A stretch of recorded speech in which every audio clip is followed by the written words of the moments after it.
தன் எல்லையை காத்திட எந்த எல்லைக்கும் போகக்கூடிய இந்திய மாவீரனின் கதை போரஸ் தினமும் இரவு 8 மணிக்கு காண தவறாதீர்கள் உங்கள் தந்தி1 தொலைக்காட்சியில். மணல் கொள்ளையில் ஈடுபடுவதற்காகவே ஆறுகளில் தடுப்பணை கட்ட திமுகவும் அதிமுகவும் மறுப்பதாக பாமக தலைவர் அன்புமணி ராமதாஸ் குற்றஞ்சாட்டியுள்ளார். கிணத்துல தண்ணி அப்படியே மேல நிக்குது, தடுப்பணை நல்ல ஏன் கட்ட மாட்டாங்க?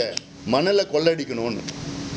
இது கடந்த ஆட்சி காலத்திலும் சரி, இந்த ஆட்சி காலத்திலும் சரி, மணலை கொள்ளடிக்கிறதுக்காக இவங்க பாலாத்துலையும் தமிழ்நாட்டில் இருக்கிற ஆற்றுலையும் தடுப்பணை கட்ட மாட்டுறாங்க, கட்ட மறுக்கிறாங்க.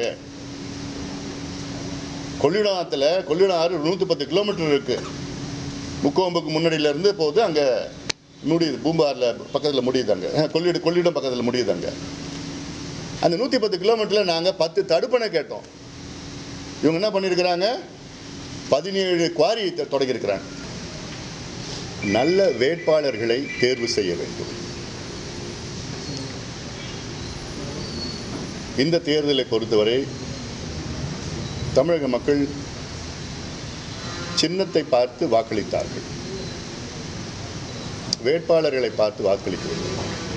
தன் எல்லையை காத்திட எந்த எல்லைக்கும் போகக்கூடிய இந்திய மாவீரனின் கதை போரஸ் தினமும் இரவு 8 மணிக்கு காண தவறாதீர்கள் உங்கள் தந்தி1 தொலைக்காட்சியில்.